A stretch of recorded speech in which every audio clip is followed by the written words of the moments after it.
講個秘密俾大家聽，其實詠春並唔係純粹嘅中國傳統功夫，而係一種糅合咗中西文化所產生出嚟嘅功夫。你亦有冇諗過，其實我哋唔係自己想象之中咁聰明、咁理性嘅啫。喺某啲情況之下，我哋一定係會用情感去驅使自己嘅行動嘅。你可能覺得邊有可能啊？我咁聰明、咁醒目，用情感行先咁白痴嘅咩？一定係理性先嘅。咁我跟住所講嘅嘢呢，應該會令你呢個諗法有少少動搖嘅。接下來嘅影片，我 Jackie 同埋盧師傅咧，將會帶俾大家一個40分鐘嘅研討同埋實驗測試，俾大家了解一下街頭詠春系統嘅定位同埋研究方向究竟係啲乜嘢。呢段影片就分開咗4個章節：第一，探討人性嘅核心問題；第二，研究詠春點樣喺地戰上面使用，同埋面對抱摔嘅時候有啲乜嘢應對措施；第三，面對持刀襲擊嘅時候，我哋必須要有嘅心態；第四，敵人要同你玉石俱焚啦，你有啲乜嘢應急措施你係可以做嘅呢？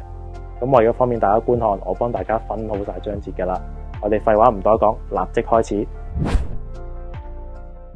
即係我覺得最尾自衛術都係要涉及到人性呢樣嘢啦。當然啦，即係有陣時講到話喂，你咁樣係咪想做英雄啊？但其實唔係話我想請英雄啊。有陣時係我嘅人性個本性去驅動佢，良知係啦，驅動我去做呢樣嘢。其實人嘅善嘅一面咯。係，即係我唔係話要道德綁架，話你咁樣做就唔啱。但係有陣時我哋真係會去咁做啦。譬如即係當我個親人受到傷害，見到人哋俾人攞刀斬嘅，即係以我嚟講啦，我係咪可以選擇逃走？即係有一啲人就話你去救人嘅，你要覺得自己安全嘅，你先可以去救。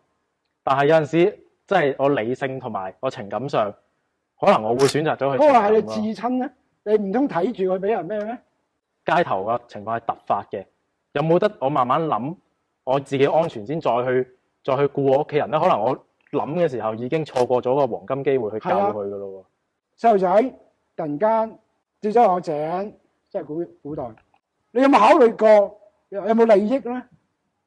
自己有冇損傷咧？你都係盡量去搶救佢噶啦，呢個直覺係咪先啦？即係人即係唔係單單係用理智去到驅使佢行。理智或者係一個利害關係啊嘛。人係有情感噶嘛，如果人係冇情感，係咪啊？咁你係咪算係一個人咧？同埋情況危急嘅時候，你會可能係偏向用你嘅情感去到驅使你嘅行動喎，已經用唔到理性咯。其實可以講話除非嗰樣嘢係一個譬如點講咧，係一個戰爭，即係上升級，唔係一個個人嘅層面。咁當然啦，佢嗰個有軍隊嘅或者各類嘢嘅話，咁你嘅親人走俾吉校啊，可能俾人槍殺，你唔通埋去送命？嗰係另一個層面，係咪先啦？咁如果你一般情況個人嘅話，突然間咁你早前香港都發生一樣嘢啦，一個精神有問題嘅人打個刀隨街將兩個後生仔後生女無啦啦捅醒嘅無仇無怨嘅話，係比較特殊情況咯。其實你都可以講法，如果嗰兩個女仔本身涉獵到一個自衛術，或者第一個被刺嗰個突然間係冇咁嘅，但係第二嗰個咧，如果你稍為學過啊，有拼死之心咧，佢都嘗試去救啊，連心連嗰陣時都冇埋，但係佢雖然賠咗個性命喎，佢都唔走喎。即係理性上就走噶啦。有好多人亦都講過，喂，你可能練武，你宣揚呢樣嘢會令啲人覺得自己係英雄，就會想去救人喎。但係睇翻嗰段片，嗰個女仔其實係冇學過任何嘢喎，但係點解佢都係會做一啲所謂英雄嘅行為咧？其實真正一個教武術、教功夫嘅老師，佢唔會鼓吹你做一個英雄主義，而係基本上嘅本質。頭先我講過，係保護自己或者保護你嘅至親。呢個係最基本。遇到危難嘅時候，咁你強身健體，當然佢有一個作用，但係呢個係一個附帶嘅作用嘅功能。如果淨係強身健體，唔該你走去跑下步啦，游下水啦。你點解係武術咧？係嘛？武術嘅功能用武武力嘅力量。咁武力嘅力量唔係叫你鼓出去嚇人學咩嘛，其實基本上係教你去揮啊。有咩情況之下揮咧？啊，呢個係一個武德嘅問題咯。即係咧危急情況真係用唔到理性啊！好老實講。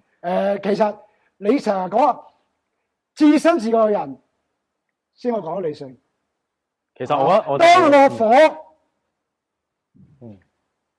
嚟到身邊嘅時候，你係咪其實真係咁多理性咧？我覺得係冇。其實好多時基本係咯，冇資格批評，因為我哋係置身事外，因為我哋會睇翻 CCTV， 佢應該點做，應該點做，梗係簡單嘅講啊嘛。係啊。但佢有冇真係實際經歷過咧？即係我講少少啦，我都有經歷過少少啦。之前可能俾有個人攞嗰支螺絲批筒啦。係啊。我冇得諗啊嗰下。我唔出手，我諗我要保護邊個，要安全嘅。我唔出手嘅就吉落嚟嘅。但係嗰下我就要出手咯。我自己用咗情感行先啊，好老實講，因為緊急啊嘛呢個情況。即係我覺得學唔學武同你係咪英雄主義其實冇乜關係喎。基本上唔關事嘅，其實係咪要學咗武先會走去危難嘅時候救人咧？唔係嘅喎，好簡單。譬如你至親俾人襲擊嘅話，如果你喺身邊嘅話，你會唔會考慮到喂持刀喎、利器喎，我係咩情況喎？係嘛？我理智安全為上喎。如果你咁，佢點都會盡力就去拯救佢。就算我哋手無寸鐵嘅話，如果你講話一定係話佢有武器嘅，你自己有武器嘅，要理智自己安全，避開佢，走咗唔理，只有一個説話，你係冷血嘅。即係作為一個人啦，好難見到我有個仔，即係我個仔俾人哋把刀已經捅緊落嚟啦。係啊，我會點做？我冇學武啊，我都一手拿住佢把刀啦，我理得隻手係咪剪爆嘅？係啊，唔理㗎啦嘛嗰陣時。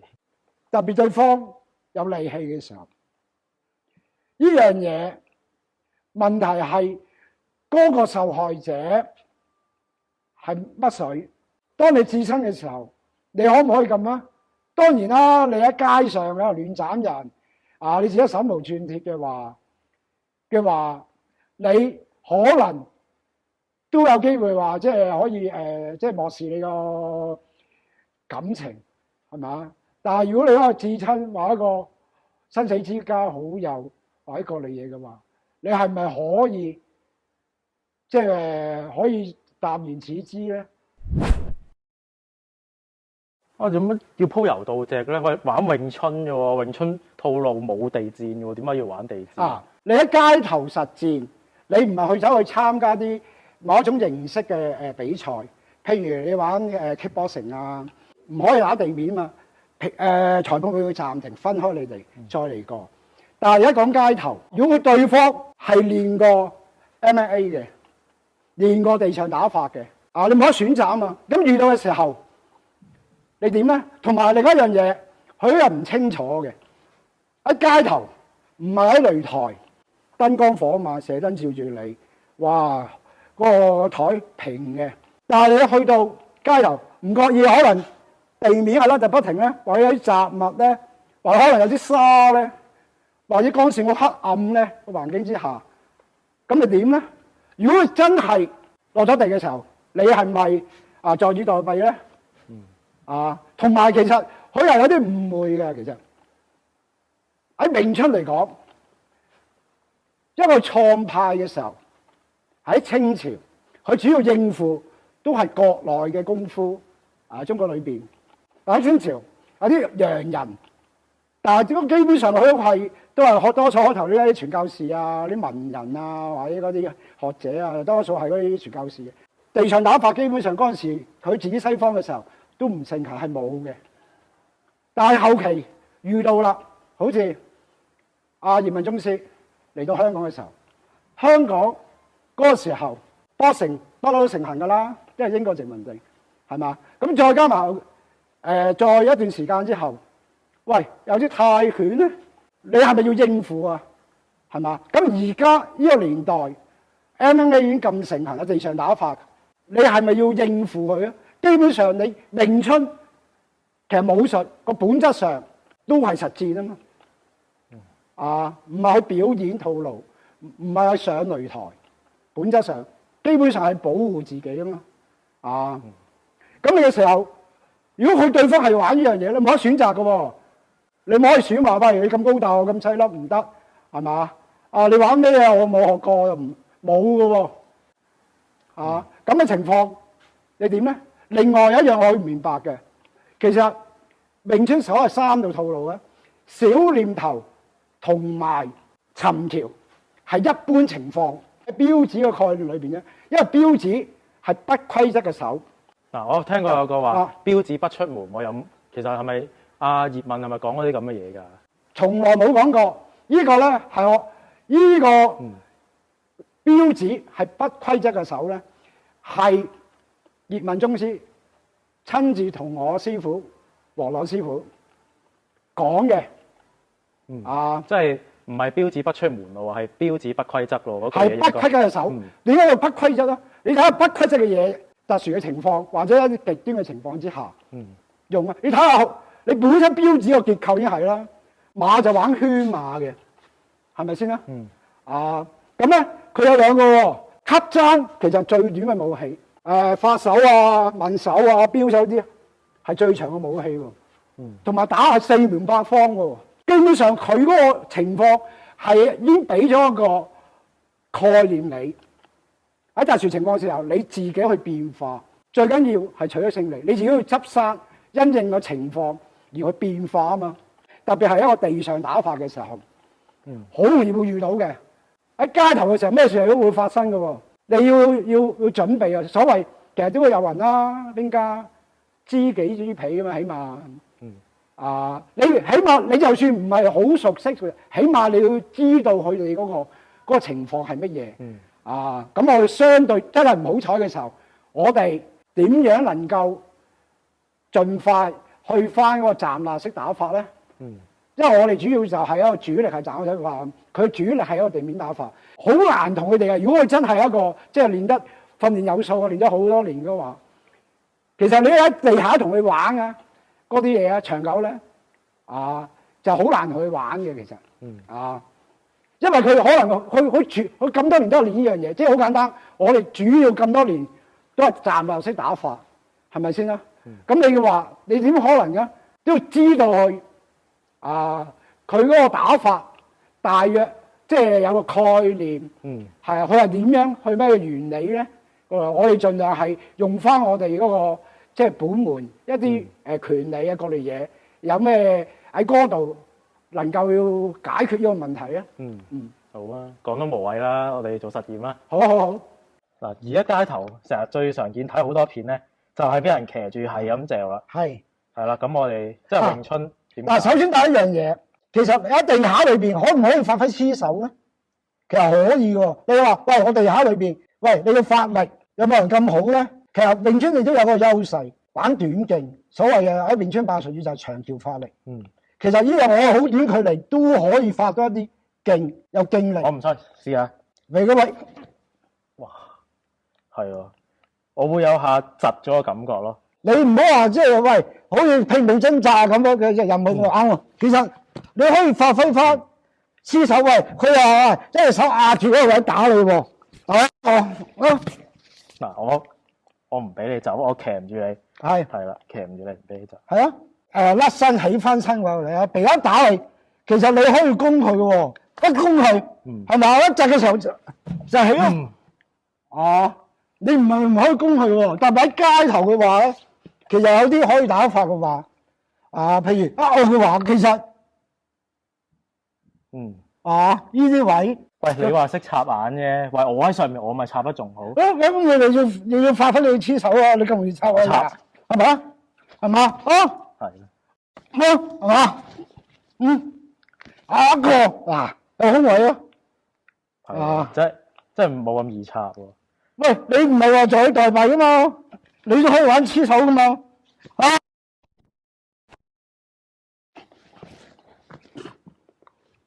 嗱，當我有黐手啦，咁係咪喺地面繼續同你玩黐手咧？定梗係唔好啊！其實你呢個因為點解？佢始終其實佢哋即係玩嗰啲咧鎖法，其實都係一個等於我哋嘅黐手打咁。係啊係啊，咁攞到個位嘅，就係咯。嗯，即係你唔好停留，盡量停埋呢個即係一個地面，盡量要起翻身。喺過渡緊嘅時候，佢想用一個招數，佢轉變，佢一定有企圖嘅。你啊即時要反應咯。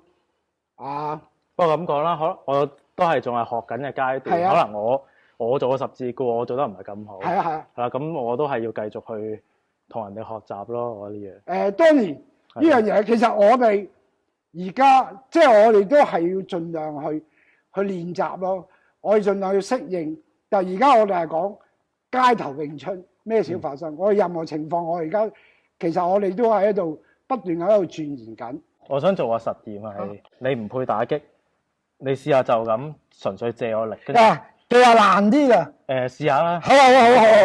好，一打，譬如我淨係借力嘅話咧，其實你明唔明啊？如果佢嗰個位一打佢本身你一隻嘅話，其實識唔識嘅時候，嗱，不如你試下連續做個動作啊！我又唔係好信，我試下你一打完，跟住我即刻試下調整翻。好啊，你可以試下啦。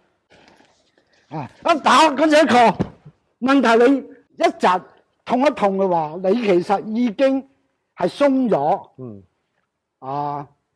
咁我咪可以起翻身咯。譬如當你而家即係跌咗落地啦。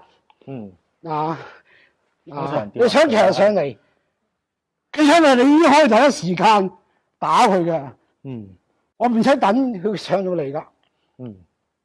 特別喺街頭都可以打要害啊，係咪先啦？爭取時間咯。我哋好講究嗰個即時嘅反應，即時做一個回應俾佢。即係兵家所云，渡河未濟，擊其中難。佢喺過渡式嘅時候咧，佢未到達嗰個對岸嘅時候咧，我喺中部咧，其實係自佢。其實李小龍截拳道都係自擊啫嘛。呢個時間係最好。當然啦，你一定要反應快咯。就係其實武術嘅話，最緊要你個反應。即係練啦，唔好講咁。梗係練啦。喂，講真，喂，一打嗰度嘅話，都死狗嘅。死狗嘅。係啊，我一齊。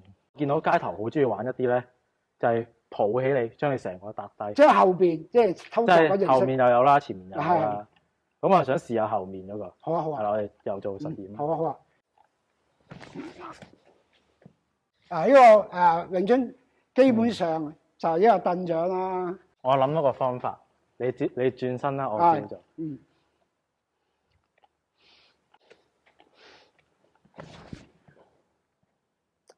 嗱，你而家唔得咯，用唔到呢下。係啊。喂，啲人成日講敵人唔配合你喎，我而家唔配合你喎。你做唔到咯，點搞咧？你又所有嘢都要臨場變化咯。不過嗱，反而呢個咧，你要向前爭取個空間。咁啊，我想第一時間唔可以抽咗你貼，因為我好想貼近，就等你冇機會有空間去發力去還擊或者解。咁如果你攞咗個空間嘅位咧，你咪可以玩吸爭啦，後吸爭啦。因為其實呢個我都覺得好危險啊，即係譬如你擰轉啦，一個下掟你咯。哇！成個將你成個頭飛落個石屎地，死喎！係啊，人哋特別係如果佢真係訓練有素嗰啲咧，一埋到嚟一到位就升咯，係啊。所以其實呢樣嘢，你平時一定有個意識。你唔好一步總之就一定係用凳掌過嚟嘅，佢所有不同方法。同埋最 worst 嘅情況都要練埋咯。真係練頭先我講嗰下，譬如後邊一穿我開頭咁做到，但係有時咧我慢咗啦，反應慢咗啦，一時嘅話咧，咁我可以用翻翹住佢腳咁咧翹住佢腳啦，咁咧佢就唔到氣啦，跟住你咪可以你隻手咪因為咁樣，即係好似雙凳掌咁，不過係斜嘅。你呢隻手可以插落去有虛位啊，譬如抽氣啊，我隻手插落去就一蹬啊，咪解咗佢咯。當你一蹬完嘅時候，你就要譬如一抽一翹一蹬一個就唔喺度等啊，一解咗就要反擊嘅第一時間。譬如之後慢到連你翹咗佢唔好啊，你抽咗啊，你第一時間其實要揾佢 hold 住佢，等佢係嘛？嗯，揾佢重心咯。不過呢個亦都即係不得已，其實都最唔好去一步，因為咧，如果佢譬如一抽起慢咗，你捉住佢。如果佢玩捨身術咧，即係我唔愛，我都一齊係啦，揾你做底嘅時候，你都好傷㗎喎。即係盡量喺開頭嗰個做得到，大家反應啦；做唔到翹腳啦，梗係解啦。即係去到最啱尾個步咧，都係比較危險㗎啦。所以盡量唔好去到呢個位咯。咁其實你練嘢要經常訓練，唔好去到即係冇彎轉嘅地步咯。特別喺街頭，咩情況都發生。係咯，即係咩技術你都要。係啊，即係因為點解？好簡單，你係上擂台，咁佢預先講俾佢聽，同埋有磅數。喂，大家又有權證啊，有規則，個個地方場所好適合嚟嘅一個擂台，即係所有嘢你都有心理準備，係咪？但係你而家咩都冇嘅喎，環境又惡劣啊，可能側邊又好雜物，事事跟剛又唔好話喺過嚟嘢。其實我都覺得啦，即係喺街頭玩，唔可以將自己擺一個有優勢嘅位置先咯，因為你街頭係突發噶嘛，你擺自己喺一個有利嘅位置咁樣去練習，咁咪真係唔係突發咯。係啊，所以我都覺得你街頭嘅情況嘅話，其實你要考慮一個基本上係最唔好嘅環境之下，你要都要有方法去解決你。好多人係偷襲你啊，總之唔會話即係好似光明正大，大家即係好似比武形式。就算我練過，你訓有數，你要有一個概念，唔係萬能嘅，唔係任何情況嗰啲係嗰啲武打電影或者嗰類嘢神化咗誇張咗。練武術嘅話係減輕嗰個程度主要。譬如呢個死嘅，我做咗重傷，我重傷我輕傷，我本來輕傷嘅，我完全冇事。其實你唔好當自己練咗功夫就係一個神仙，自己唔可以咁諗法。你唔好個對手輕看對手，就係獅子搏兔對隻兔仔，你都要全力以赴，唔可以掉嘢起手，特別喺街頭。咁講到街頭詠春，少不免一定有刀噶啦。邊個中意同你公平競爭嘅？但係你冇刀咁點算咧？當然啦，可以走就走啦。但係通常我又偷襲你、搏你，喺嗰個時間嘅話係逼打，唔好同我講話你逃跑。你望呢邊啦。係。突然間可能埋你側邊嘅，睇嚟唔順眼。係啊，會㗎。即係你點樣跑咧？我都見好多人喺我個 channel 留言，喂，跑咪得咯，喂，你邊可以空手入白刃？唔好發夢啦，你哋成班詠春仔都傻嘅。喂，到啦。係啊。點跑啊？我仲捉住你喎。係啊。你跑啊跑啊。係啊。你唔好好似電影咁，哇，幾把西瓜刀斬你，而家絲毫無損過你。特別係你刀。有棍鐵棍嗰啲都好啊。你首先有樣嘢，你心理上你會受傷，最緊要唔好重一嘢俾佢重創或者致命，燒得幾多，盡量唔好俾佢受創咯。突然間已經喺你個心度捅一嘢，咁我覺得呢啲情況又真係冇得搞。係啊，我講少少啊。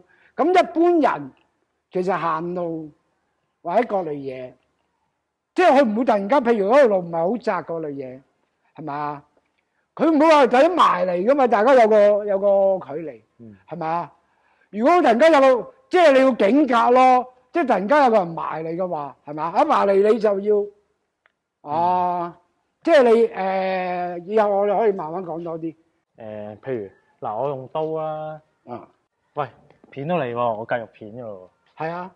咁通常話一片你，跟住你要訓練嗰個自己嘅戰意，去到嗰個位咧，你受傷，一受傷嘅話，你退就俾時間我再可以攻擊。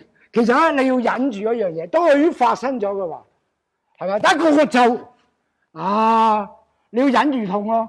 咁你喺街頭打嗰啲係咪一個？係嘛？我吉到你嘅咯。係啊，嗱，譬如一個，你想要忍住痛，第一時間係嘛？通常你譬如一吉咗你又要再想吉㗎嘛，就係喺要何樂咯。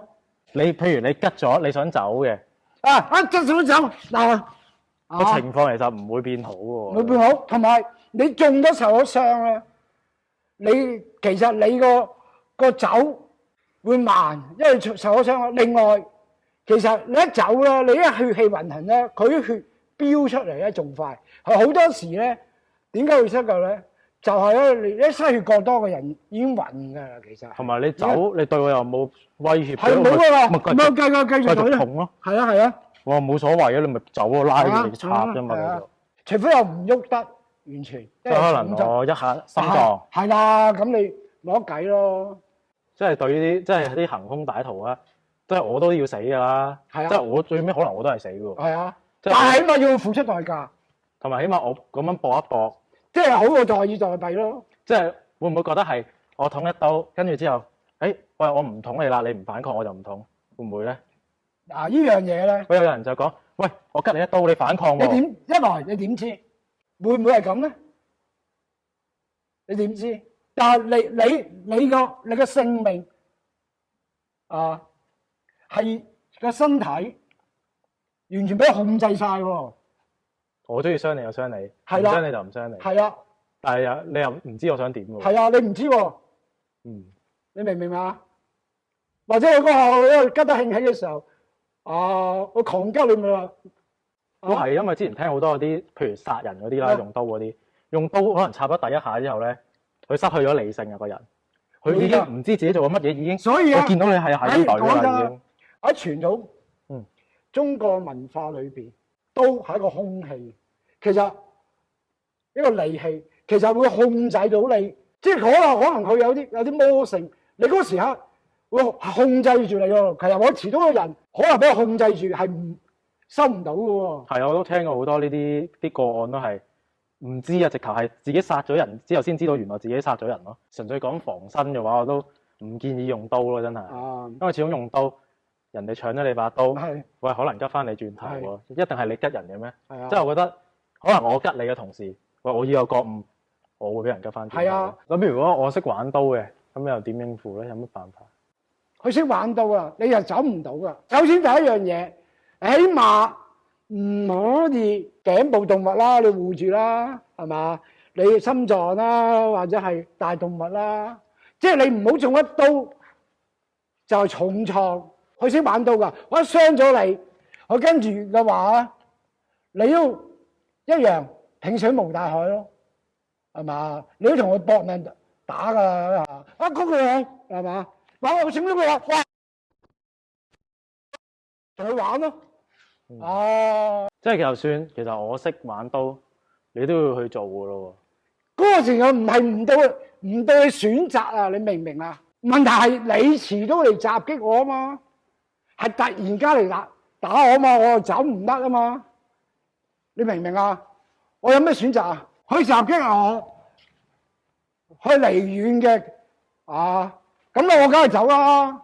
但係如果佢嗰個有心係毒你嘅話，佢把刀都會伸喺後邊咯。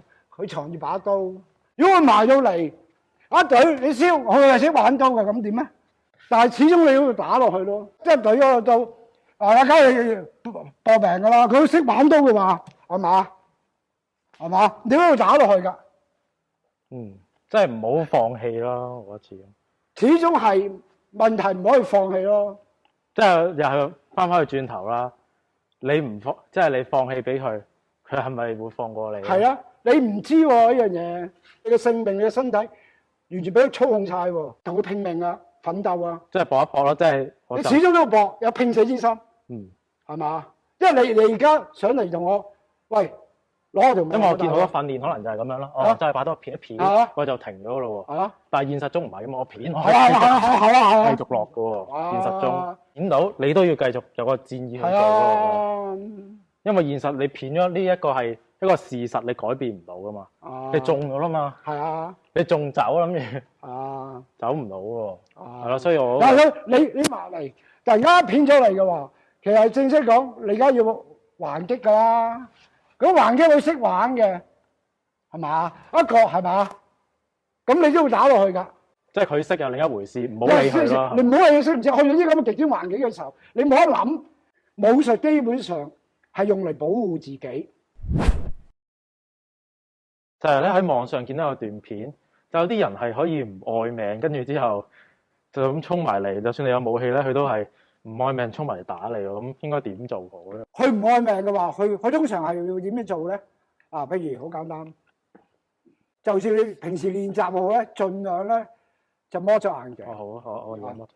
點解咧？因為有時咧，你唔係話打到啊，有時因為力度太大咧，可能自己飛咗出嚟啊，各類嘢啊，你有散光或者各類嘢，突然間去個好陰暗嘅地方咧，啊，咁你其實你視覺係會受影響嘅，即係喺度適應嘅，啊，當佢一把刀，譬如佢真係斬我嚟㗎，佢埋嚟，佢我唔愛隻手，但係我要攞你條命。嗱，咁我又想測試下啦。啊，我可唔可以用其他方法阻止你？你試下。因為點解咧？其實佢哋攞個時間差，就話咧，佢其實一般嚟講咧，譬如你攻擊我咧，你會燒啊，或者佢哋譬如你冇去嘅話，佢攻擊嘅時候佢要走環各類嘢。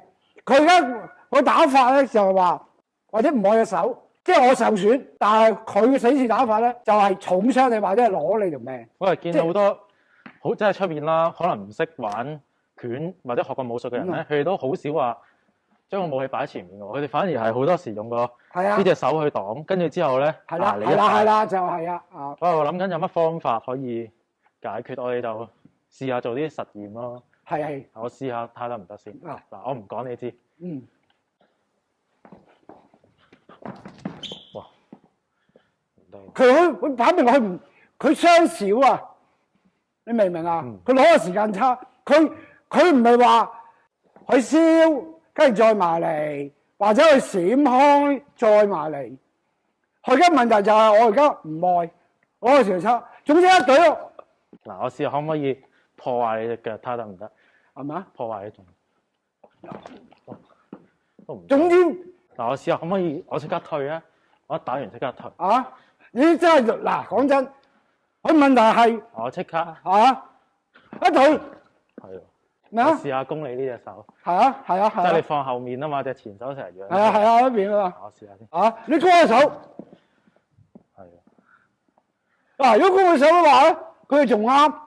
不過可能佢唔識添，佢封你嘅手係嘛？嗱，我再試一樣嘢。嗱，我唔話俾你聽。好。唔得。以前玩有啲武術咧，佢哋可能個後手係擺喺呢度。咁我覺得其實係咪，如果真係打街頭嘅，即係針對呢個情況係咪？我覺得最好咧，可能就係將隻護手點都咩情況都擺喺護手喺度，我覺得應該係好啲咯。因為有陣時學西洋劍嗰啲，佢就會將隻手擺喺後面。係啊嘛，係啊。我就諗緊，如果佢係用一個死士打法，隻手我翻唔切，反而可能我將隻手擺呢度。一個係啦，我都驚。係啊，你預咗呢隻手譬如如果利刃嘅話，可能你會受傷。嗱，呢個係一個方法。其實我主要都係諗呢個方法。嗱，佢唔愛呢樣嘢，嗰個你都唔愛，但問題咧，咁大家都係傷小傷。呢下跟住咧，你一下你就要真係要重創佢咯。係啊，明唔明啊？嗱，我試下用步法，我玩翻去嗰啲，係將隻手，係啊，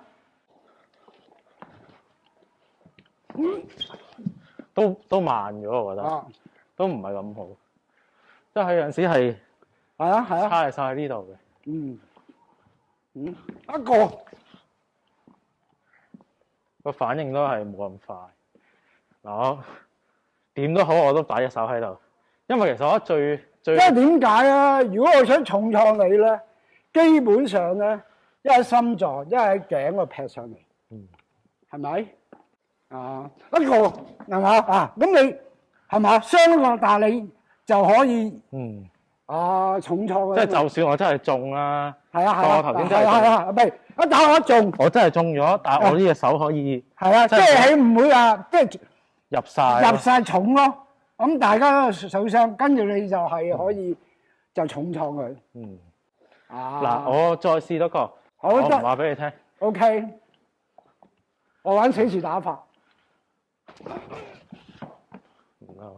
嗱，我而家唔話俾你聽啊，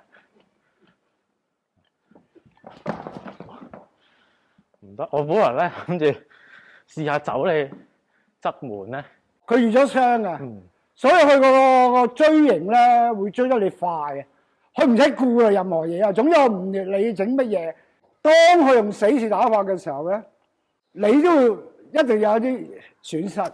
最緊要唔好俾佢即係攞你命重創嘅心臟啊，或者頸劈你啊。因為我本來係想嘗試 disarm 你呢個武器嘅。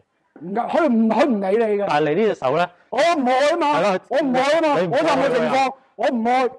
你有陣時我想 disarm你，直頭攞呢隻手去。你呢隻手就啦，佢一埋身咧，佢隻細咧，佢多數都係懟多啲，同埋佢難燒啲嘅。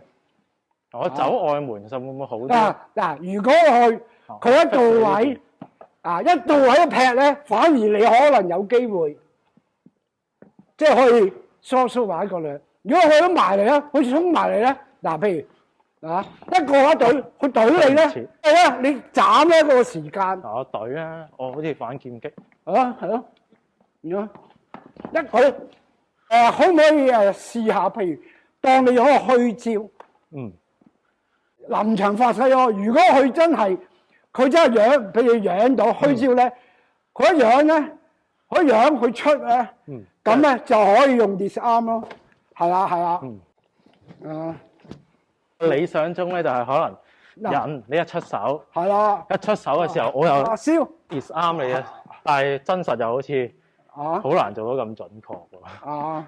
嗱，其實你可以講話 disarm 嘅，但係佢都懟緊你嘅喎。你可以再試下，又係喎，你去晒嘅喎，佢唔愛嘅喎。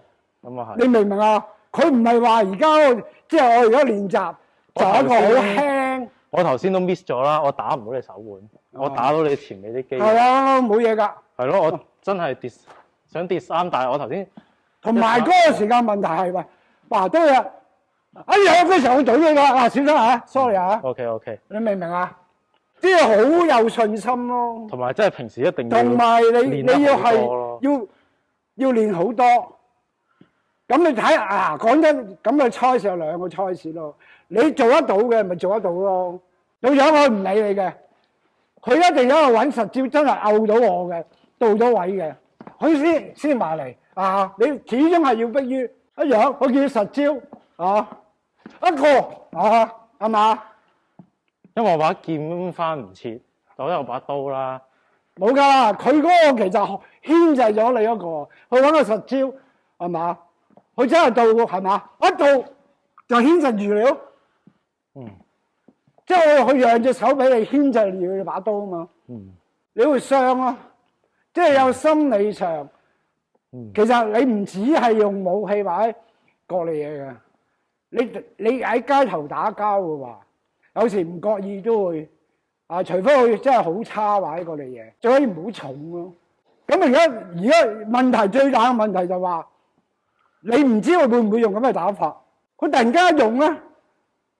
如果你係一個平時嘅想法咧，大家都唔就唔得，係啦。咁所以你就係你平時一定有個意識，咁咧一突然間嘅時候咧，你都要犧牲，大家都相少嘅嘢，但係咧跟住你就要重創佢啦。講真，街頭搏鬥嘅話，你唔好話咩啦，打團又交都會受傷啦。攞武器又用可以死住打法，咁一個概念。其實李小龍都曾經講過嘅，俾佢一刀嘅機會，一刀嘅機會咧，你就係要話佢搞掂佢噶啦。